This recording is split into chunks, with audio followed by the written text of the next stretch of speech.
Got it. All right. Welcome, everyone. My name is Sharon Redman.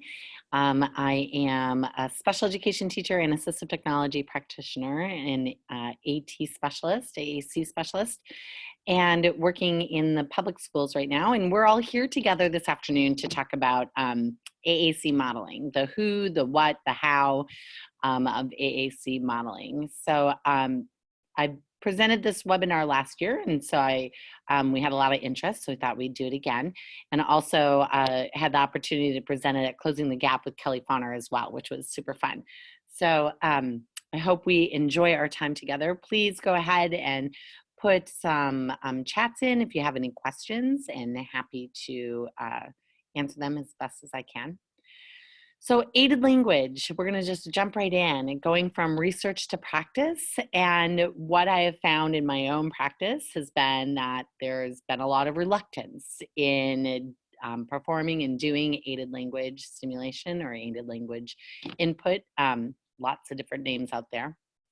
And I remember even starting my whole journey in AAC, and I knew my kids were nonverbal, were having a difficult time communicating with us. We had lots of behaviors. And so I snuck into my speech and language pathologist into her office, and I found this magical book of pictures that I could print off that were board maker, and started making my own boards to give to them that were really more of those content boards, had lots of nouns.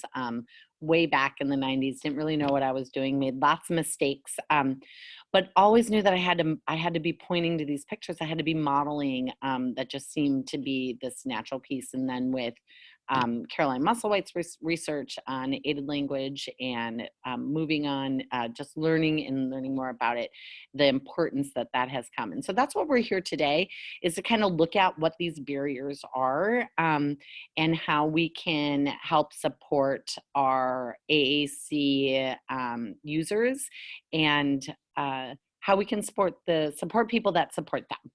So going through and looking from, like I said, from the research to putting it into practice. So aided language stimulation or input or modeling is this process of modeling AAC, augmentative and alternative communication, and that language in everyday settings. There's quite a few definitions out there, but this one seemed to really kind of encompass most of what we understand as aided language stimulation and aided language input. So what we're going to be doing together today, I'm doing this presentation in a Visme, and it's an interactive infographic, and we'll get to it, but when you see this, there's a pointer here down here in the how of aided language stimulation modeling. When you see that and you hover over that, if you go, and we'll give you the website for you to go to look for this on Visme, and I will put that, make sure, here, that's what I'll do. I'll put that in, let me just do that really quick. I'll put that in the message here. So if you wanted to follow along, you can go ahead and click on that link, and this will take you through, and then it'll be interactive for you as well. Or please keep this link, and if you need to use this to work with your coworkers or repair educators, EAs that you work with, and want to have some information and present this to them, please feel free to go ahead and do that. So lots of information. I update this consistently when new information comes in or people share things with me. I like to add that. So we're a community, and we're a small community of people, supporters of AAC users. So really need to make sure that we share. And so if you have something that you'd like to see added, please let me know. I'm happy to put that in and make some more links and provide more information for everyone. So, okay, so this is what we're going to be doing today. We're going to be talking about the what of what AAC is, and we know that this is There are a set of tools and strategies that individuals use to solve communication problems and challenges. We're going to be looking at the why, that research, the who are AAC communicators or AAC users, and the who, again, who else is the other who, which is our AAC supportive partners. So those individuals that support our AAC users, whether we're being a communication partner or we're teaching and interacting and helping our AAC communicators learn how to use their devices. So we're also going to talk about the when. When is it appropriate to model? Of course, and you're going to hear this over and over, always, all the time, as much as possible. But then really the how can we make that happen? Because talk about these barriers and bring them out in the open, and so that we can really have an honest conversation and how we can problem solve and create some solutions so that we can really make this AAC modeling a rich experience for our users, our AAC users and communicators. So as we go through this,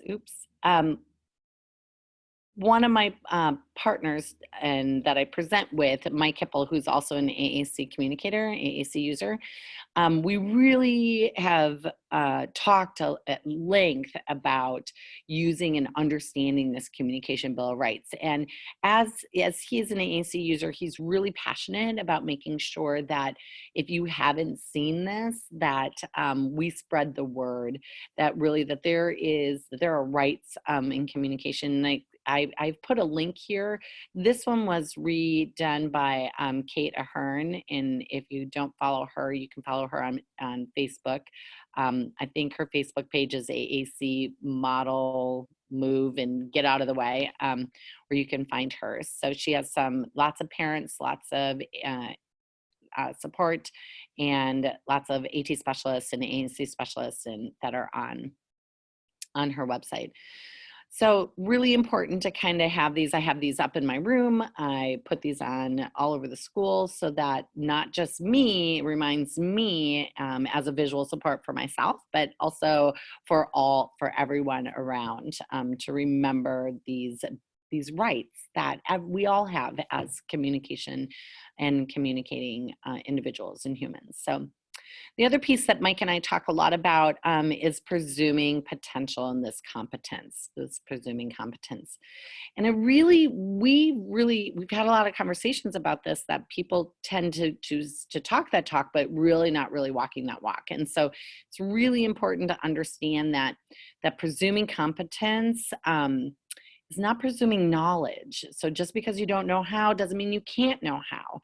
And there's a huge difference between those two. So it's okay for our students not to know how. That doesn't mean that we don't presume that they can't know how.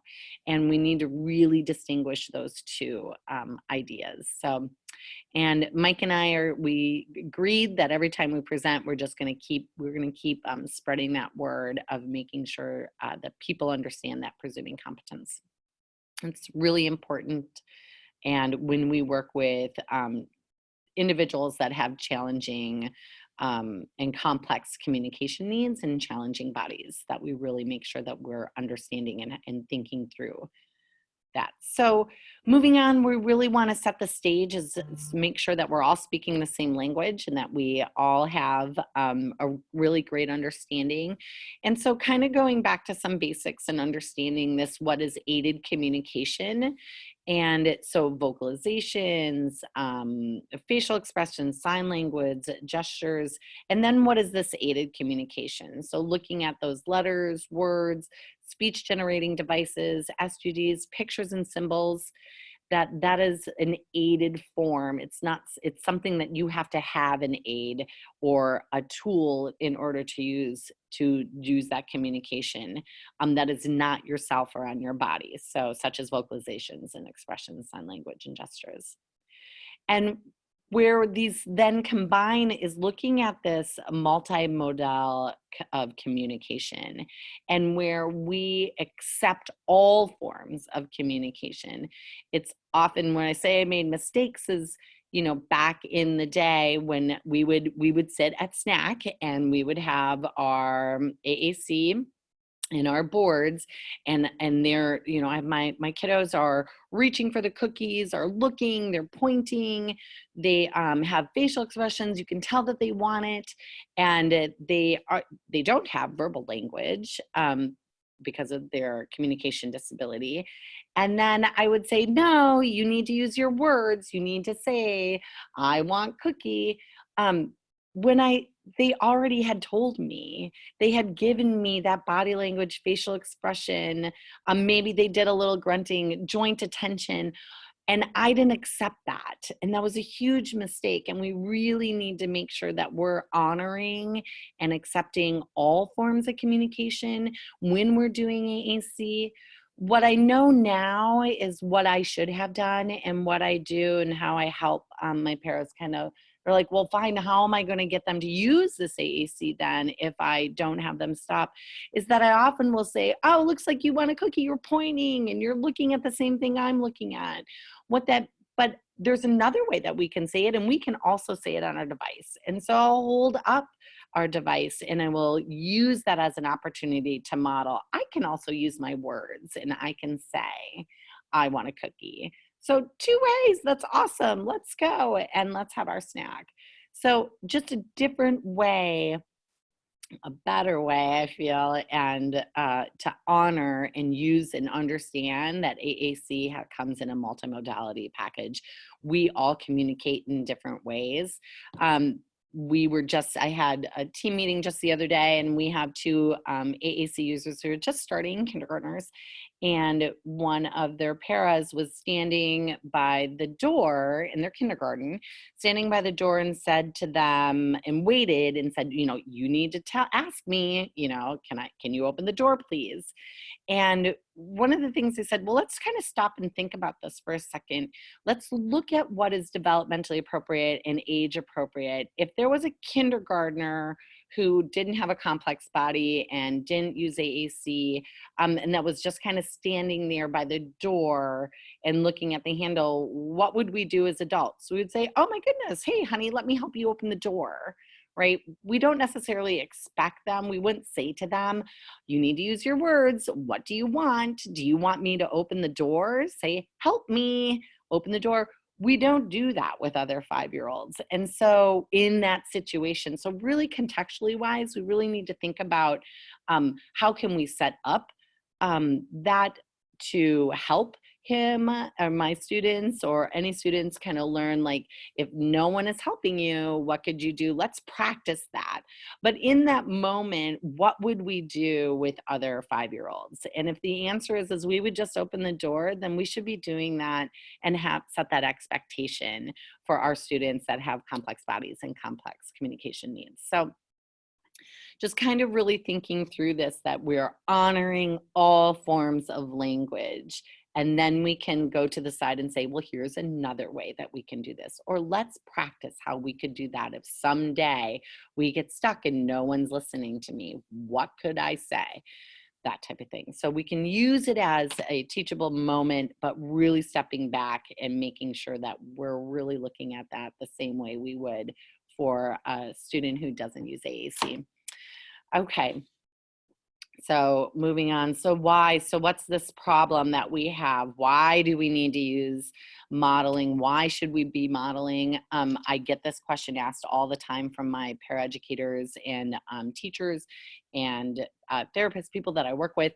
And this is, I think, I'd like to show a quick video. And before I do the video though, I kind of want to look at this. This is Jane Corsten's, and I'm sure many of you have seen this quote, but so the average 18-month-old has been exposed to over 4,000 hours of oral language at a rate of 8 hours a day from birth.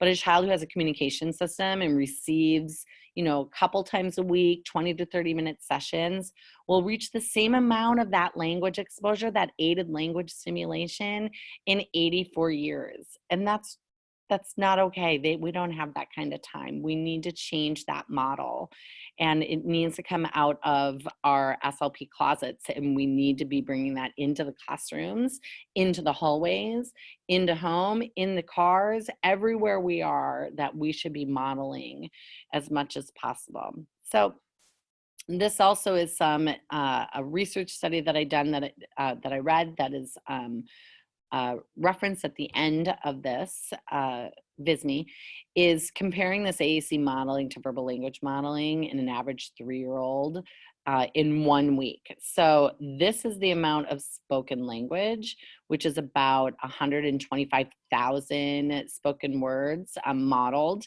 and in 1 week to an average 3-year-old. And this is with even the best modeling that they could do in a classroom day. How many times that they were able to see it modeled were still only at this level. So I think it came to under, I think it was 500 words. I have it down below.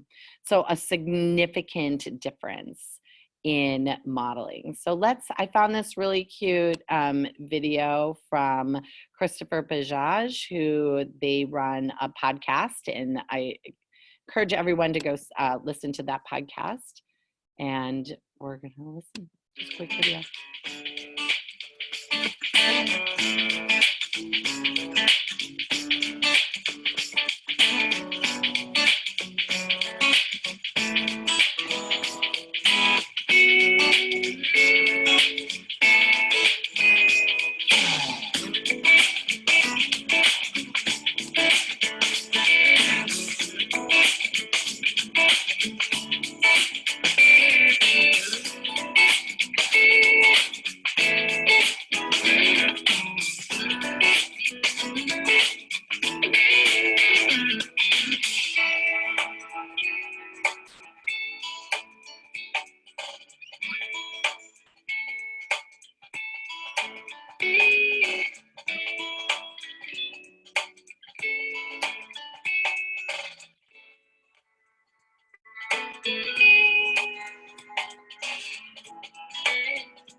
All right. So I'm sure I'm probably speaking to, oops, let me get back there. Sorry about that. That everyone here that's here really understands the importance of modeling. I'll add that video into the VISME as a clip. I just kind of came across it today and thought that was just really nice. And I think it's a really great tool to show reluctant parents or reluctant communication partners in the schools, just to get them to start to kind of start accepting and coming to terms and kind of getting this idea that AAC modeling and how important it really is. Oop. So, okay. Sorry about that. My phone is tied to my laptop, and my my son, who's 18, just started drive. So I kind of keep checks and tabs on him. Okay, so we know it's best practice. So what are the barriers of blocking the modeling in our perceptions and knowledge? So I did a little bit of anecdotal research and went through and started talking, started bringing the conversation and saying, you know, this is no judgment. I need to know how I can help you and what are the barriers. If I don't know what the barriers are, then I can't help my staff figure out how to then move past those barriers or come up with solutions for those barriers. So many of my staff, they would say, well, it makes me feel silly. It makes me feel stupid. It's so slow. And comments I had to them that we then add, like, let's explore that and let's talk about that. And we talked about like how they thought possibly their students and their communication partners feel on how slow the communication process is with AAC, that it's not that fast, and the frustration that they must be feeling. And so to use that as an understanding and a tool, a kind of a stepping stone for them when they're working with, so they can have some empathy and understanding about what that looks like and what it feels like for an AAC user. And that the feeling silly and making them feel stupid, that really where they came from was this next piece, which, you know, they didn't know where the words are, or the word I want is never there, or it takes too long to find the word and then I lose them. Or that, and when it takes so long, the AAC user is not paying attention, is not looking, or, and even some that they just don't have time, that the amount of pressure that is placed on them in the day to do certain things is just so great, and that the time that it takes to stop and to use modeling is too hard for them. And so we stopped and we kind of talked about that too. And so we looked at that slowing down is a good thing. Doing the find button, most AAC apps have a search where you can type in the word you're looking for and search for that. And what a great opportunity to then work on spelling, to work on letter sound correspondence, to work on typing. Because when you bring that up, you bring an on-screen keyboard up on the AAC device.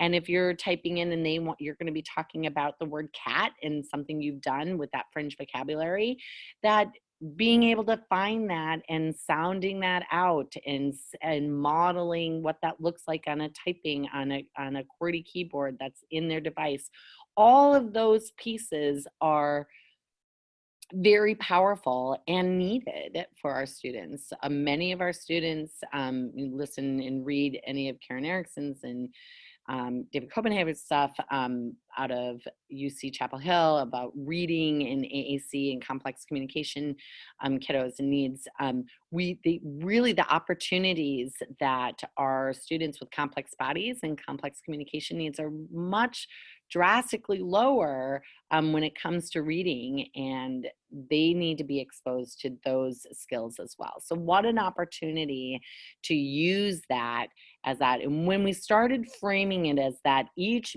part of that process of going through and getting over this barrier was really a step in learning for students, and it could be part of their educational opportunities that they're being exposed to, that really kind of turned that thinking away from them as a AAC partner and back onto the student. Oh, I am doing something for them. I am teaching them. I am doing something very productive.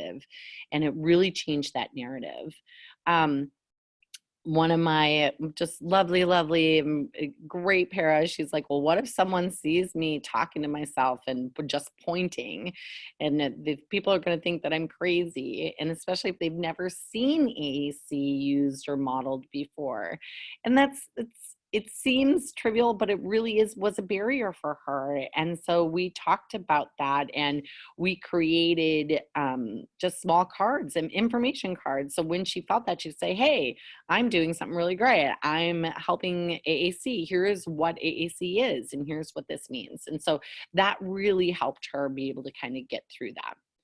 Part of the overwhelming and not having time, my good friend Davina and speech and language pathologist, what we did is that modeling every word was way too overwhelming and too much pressure, and they weren't finding that they were having success.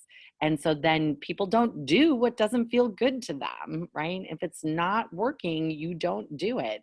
So we really needed to find some ways to do some success doing and looking at core words of the week, finding and printing out the icon sequence for things, plastering them all over the school for that one word, having them just take a little bit of data. How many times a day did you model this one word? And as they started building and feeling that success and feeling like, oh my gosh, I can do this, I can bring this into the into our day and into our time, and I can embed this in the things we do, I can take time because this is really important. We started seeing a lot more success, and students were being exposed to and having aided language opportunities much more often. And so, yes, so we had many more successful opportunities. And the last two were from an AAC mom, and I think we always really need to make sure that we include our parents and that we're talking with them and really finding out what are their barriers. I had worked with this mom. She had two boys with um, autism, and they were both nonverbal. And I was struggling trying to figure out how to bring mom on board. And so really she thought that and I'll read this out because I think it's just so important if you can't, and I'm not sure if you can see it or not. She said, I think the biggest hurdle for me was that I felt just because the boys couldn't talk mean they couldn't hear. So I looked at it like, why would I model with the iPad when I want them to respond to my voice? Because their ears work just fine. So I had to really adjust my thinking to understand how they learn and process language, and the fact that it was giving them extra exposure to the words and I could talk at the same time. So she really didn't understand that making that connection, that modeling this language by pointing to pictures and pointing to symbolic and using symbolic communication, was separate than communicating to them for them just to listen. So that the modeling was so that we could model it for them so that they could then learn how to use that language system.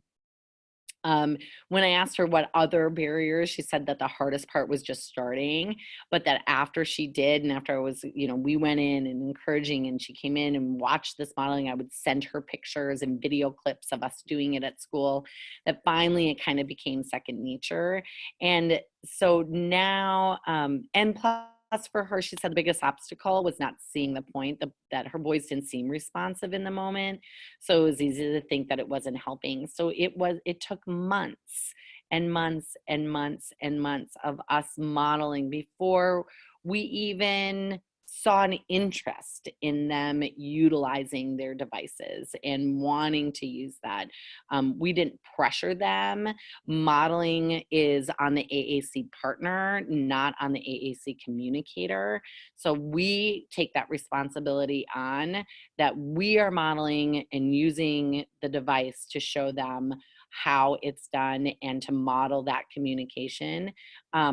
Doesn't mean that the expectation is for them to then use it and then talk back with us and to model that. So we'll get there, but it was months of that. And so oftentimes we were all very discouraged and really thought, well, maybe this isn't the right AAC app. Maybe this isn't the right language for them. Maybe it's too much. Maybe it's not enough. Like all of those questions, we weren't sure, but we knew we had to start, and we knew we had to keep going. And now both boys have their own devices, personal devices, And now they're and they use it consistently at home and at school and in the community. And their favorite thing, one of my little guys, his favorite thing to do is he has the happy birthday programmed in. And whenever it's a cousin's birthday, he makes sure he has that. It's primed and ready. And he's right along there singing happy birthday. And what a powerful experience for him to be part of his family and to be part of that experience. Singing to his cousin when they sing him happy birthday. So it's been a beautiful moment. It's taken years to get there, and it's been a slow process, but just starting is where you have to start. You just start with a few things. When I presented this with Kelly Fauner at Closing the Gap, one of the things that she talked about, which I thought was pretty powerful, was that depending on where your AAC user is, so there are levels, and if you're at an emergent communication stage, or they are just doing a one hit or not even in a sequence, that it's okay that when you're communicating, and you should be only then, you can model just that one hit, because that's where they're at. And then start building from there into doing sequence and a two-step, two-word and a two-sequence hit, especially if you're using something like Unity system or a PRC system, any system that has that dynamic display where it goes to the next window and brings up more language. So you really want to, it's okay to be and to start modeling where they're at. So if they're at one hit, you model one hit. If they're moving on and you want to start modeling and hoping to get to a two hit or two utterance and a sequence, and that maybe be a 4-step sequence to get there, or 3-step sequence to get there, you want to model that as well. So really starting where your users are and starting where your paras are, the people who are with them the most during the day, and modeling, and start building that success and building that communication. And just ask. I think asking the questions and asking our paras, like, what are the barriers? What do I need to give you? Is it more information? Is it icon sequences? Is it too much? Where are we at? Opening up that conversation is really, really key. I'm just gonna step back for a second. When I went through, I've done this in multiple schools that I've been in, and these are consistent themes that I come across. I would love if you have some consistent themes that you find that you struggle with. Please send them to me. I would love to problem solve that with you and see what we can do to come up with some solutions to get the ball rolling and to get the AAC modeling starting. So kind of diving a little bit even deep. So now we know the what, we know the why, and starting with and I've been giving some of the hows as we've gone through this. Looking at, so the what, the why, the who, and really understanding that this is this communication triangle. So you need to understand, who you're communicating with, and what will you be communicating, and how will you be communicating, right? Because, and I love this quote from Kelly Fauner. So if you want to have a symbol talker, you need to be a symbol talker too. And putting that up all over your space can be important. We need visual supports. I also going to be doing a webinar next month on visual supports, and really bringing in these visual supports, not just for our individuals with disabilities or complex communication needs, but for us, to remind us as adults what's important and what we need to be focusing on during that month. So if you want a symbol talker too, if you want to have a symbol talker, you need to have a symbol talker too. So this communication triangle, and there's more information down below. So using the who in here and bringing down these communication really goes back, sorry, down to these communication functions. And we talked a little bit in the beginning about this. So these communication functions, and making sure that we allow for all, and honor all communication. And we can also look at that then by how do we go through and we set up some opportunities, right? So we have that opportunity at the door, and that maybe it just doesn't happen at snack, that we communicate for lots and lots of different reasons. And I like this idea of agency. It's kind of a keyword in education right now, in producing agency among our students. And thinking about this as AAC agency, so this augmentative alternative communication agency, and how do we bring that autonomy and bring that agency and allow that in, through varied and different communication functions. So accepting refusing. Today I was working with one of my kindergartners and she said no, and I had to accept that. And it was a communication function, and said, wow, you just told me no. So that I sounds like you don't want to do that right now, and I'll come back to you in a minute. And I can still, as a teacher, say, hey, we're still going to do this activity, and we're still going to practice our letter sounds, and we're still going to practice our numbers. But right now, you're not ready, and I need to honor that. But I'll come back. Thanks for telling me that you said no.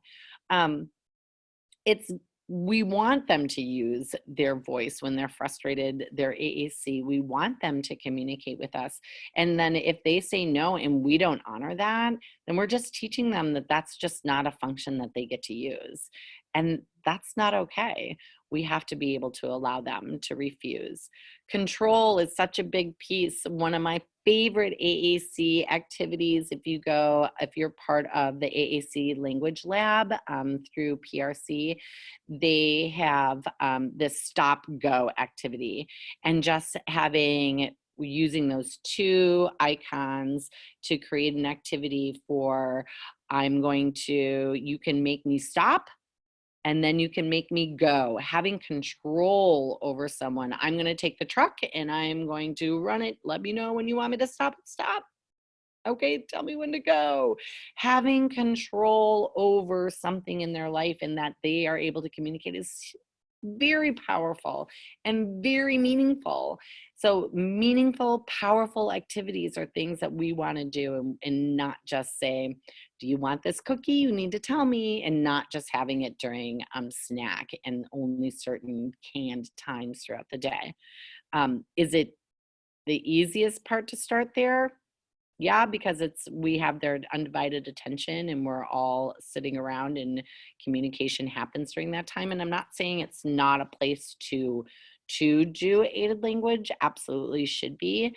It's just not the only place that it should be happening. Commenting, labeling, directing others, having greetings. I like to think about these communication functions, and when you're setting up AAC systems, there's a lot out there about our core words, which are very important. We have these 300 core words that make up 80% of what we communicate in the words that we use on a daily basis for communication. And then we have the fringe vocabulary, which is important because it gives us context in what we are talking about. That we need to look at this as a balanced AAC approach. So really making sure that we are commenting and we're labeling and we're giving requesting for wants and needs, and we're describing, we're allowing for protests, we're allowing for lots of opportunities to have that aided language, to be able for them to communicate and to practice that, and for us to even think about, like, as providing opportunities throughout the day to have aided language opportunities.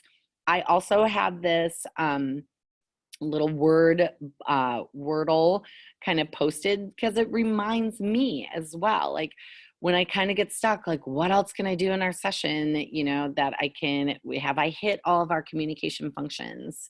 And if I haven't, can I kind of quickly come up with one just by looking at this, like, oh yeah, we haven't done any control today. So, or they haven't informed me. So how can I bring that into our session? And really thinking about these communication functions kind of helps you kind of expand and broaden your base of where you can go and how you can model. So, and then now, and I've been talking about solutions as we've been going through, but I've put this into 4 different areas for success. So we have the environments and tools that we use for solutions, some visual supports that we use for solutions, looking at also here meaningful activities and what small steps can we take. And I've kind of talked a little bit about them as we've gone along, but I want to go ahead and hover over here. So our environments and our tools, when we really look like at that HAT model, or we look at the SET model from Joy Zwola's work, the student, the environment, the task, and tools. So what are these tools? So in order to communicate and do aided language system, we need a robust system. I love Kate Ahern a couple of years ago at Closing the Gap really talked about what makes a communication system robust, and really making sure you have that core, that you have the fringe, that you have not just core and fringe and not just single words, but that you also have phrase-based communication. We know that when you come up to someone, that the amount of time it takes to put a message together that you say very often, like, hi, how are you? Like, that can be a phrase base. It's often put together, and that is okay to do. We don't need to have that as a core. We can bring that in as a phrase base. So making sure you program those things that are used on a daily basis, that are phrase-based communication, that it is really looking at it as a balanced approach. Looking at the operational competencies, part of the barriers that we had in the tools, the environment, who was charging the device? When was it getting charged? Who was plugging the device in? What was our backup AAC in low tech? What were we doing? We felt that when we didn't have that, how could we be still modeling this AAC language? And having an AAC word wall was really important. I've created AAC word walls. We've put them into the community. We've put them into playgrounds. When we're here in the classroom, depending on the AAC use or AAC apps that we're using or language system that we're using, depends on the AAC word walls that I have up and the boards that I have up.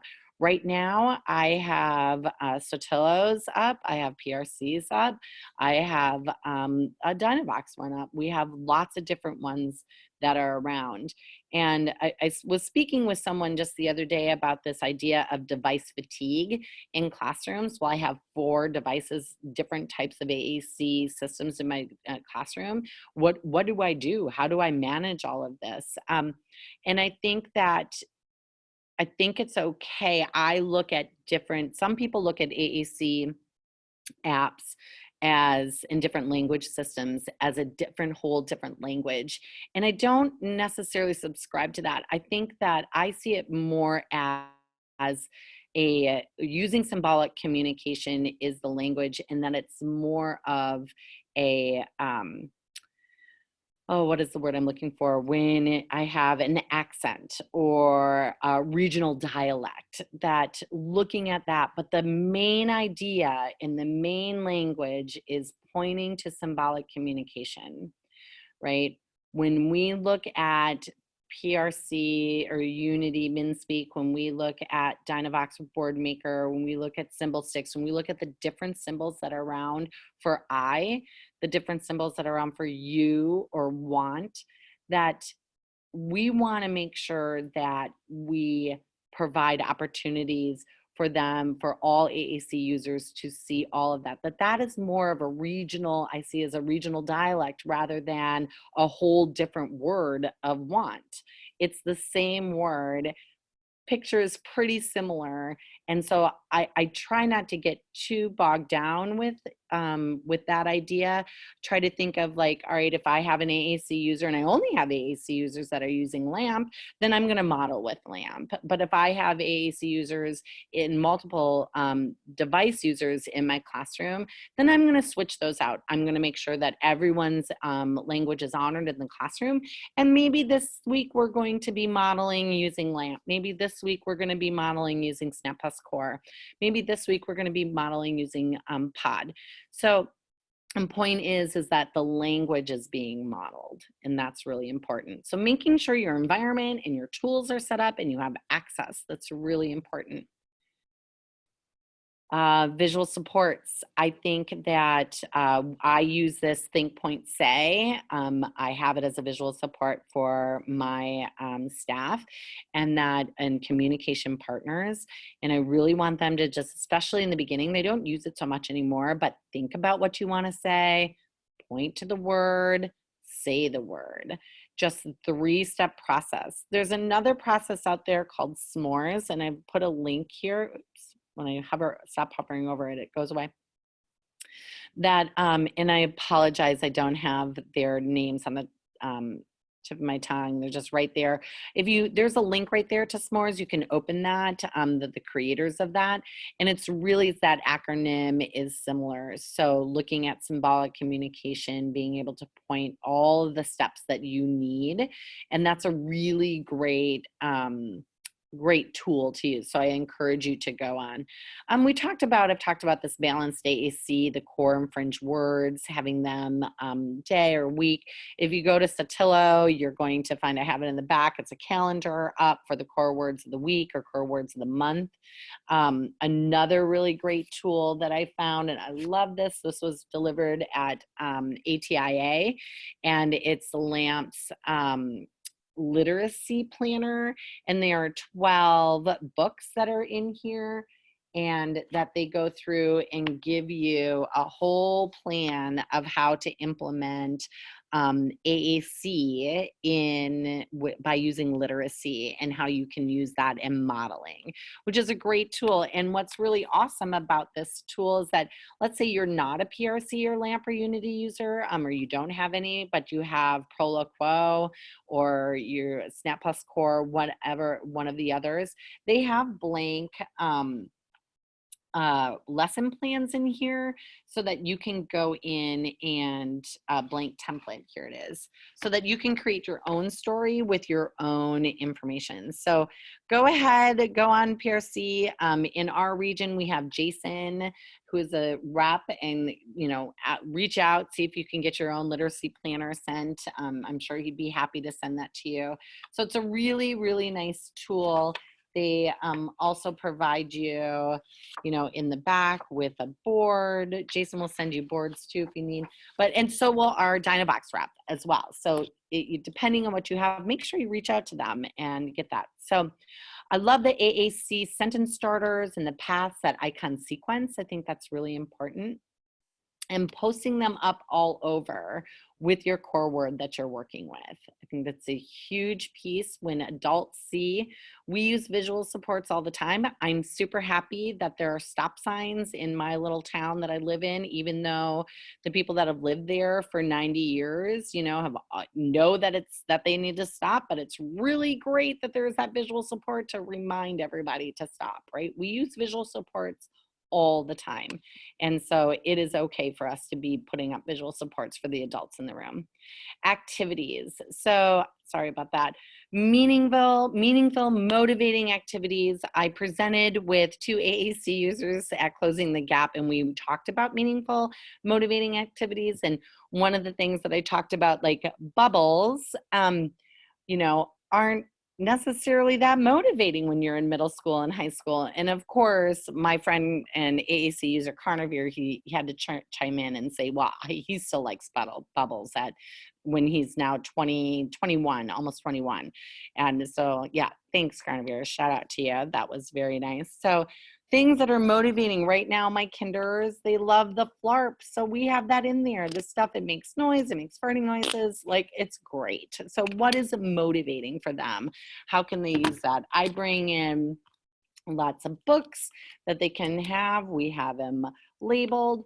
And, you know, I have 2 kids that are using PRC devices, and I have this labeled using Dynavox, and that's okay. That's all right. So it's a meaningful, dinosaurs for them are meaningful right now. They're really excited about them. So that's what we're using. Um, Giving control and agency to your communication partners, it's really important. We talked a lot about that in the beginning. These communication functions, you know, try going through your day with only using one function. Try imagining doing that as like you only get to request things. That's the only communication that you can use with me today. And see how quickly that breaks down for people and how quickly they understand what different functions are of communication functions. Using things like s'mores, slowing down, and giving wait time. This is a struggle that I struggle with all the time. I have visual supports up for me to remember to, you know, take a breath, count to 10, and really that, oops, I really want to make this, get my cursor out of the way. That metacognitive talk. So I'm thinking about, I want to say that it's, I don't like bubbles popping on my nose. How can I say, I'm going to say that I don't like that.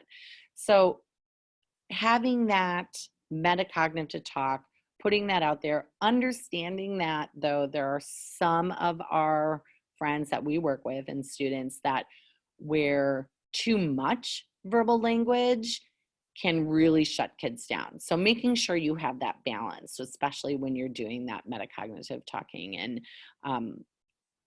bringing your language out about what you're doing and why you're doing that. So I'm going to just move this down so it can pop up. So extend and expand. So now if you've done it and we're working on the 1 word a month or the 1 word core word a week, and they're really good at using it in 1 communication functions, start adding more to that. Start practicing. I do a lot of I do, we do, you do, not with my students, but with my staff. So I'm going to do it. We are going to do it together. Now you do it.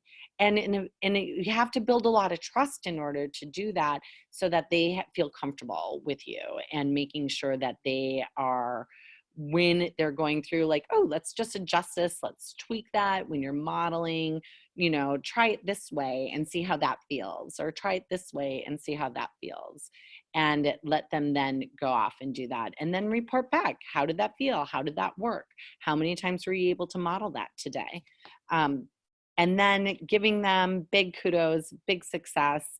Candy works great. I love giving that out. So having your stars, having them really shining a light and telling people if they're doing a good job and tweaking the things that need to be tweaked. I'm always adjusting my practice and always looking at ways that I can make sure that I am doing it better. I always have lessons that bomb. I wish I didn't, but you know, we're working with small humans and complex communicators, and sometimes things just don't go right. But that's okay, and it's okay to forgive ourselves and say, okay, what can I learn from that experience, and then how can I move on, and how can I make this better for them?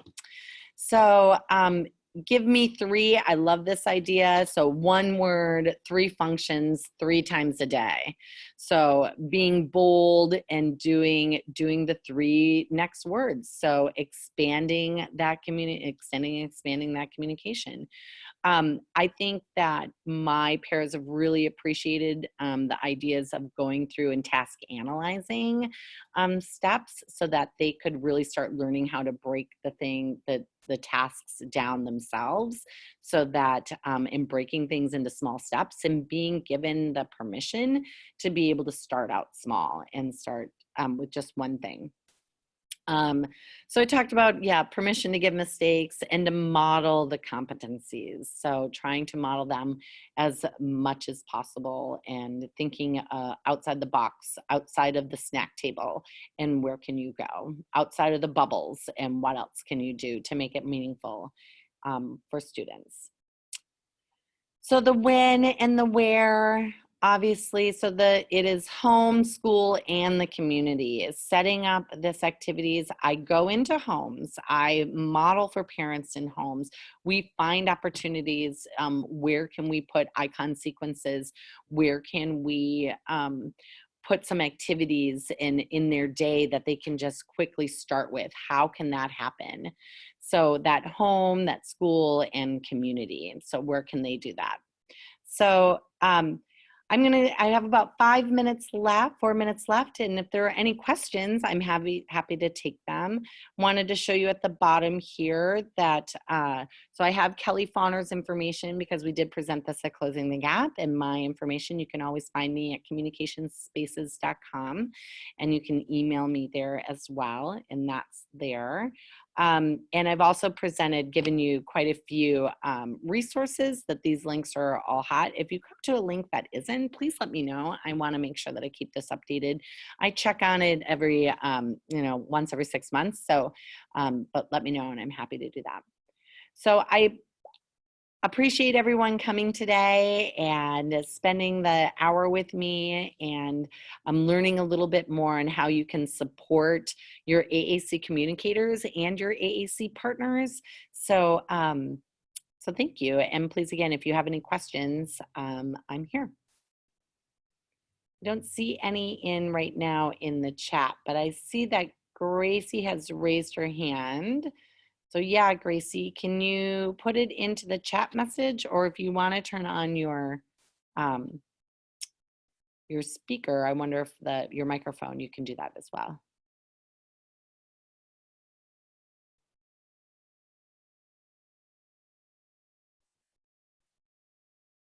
So we had someone come in from Utah. That's pretty cool. I'm gonna see here. Let's see here. Oh, sounds like someone's on. Oh, it's just me. Oh, it's you. Fine. Sounded good. Yeah, good. Well, if anybody, someone raised their hand, so I want to just make sure that they have the ability. Let me just open up Grace. Let's see here.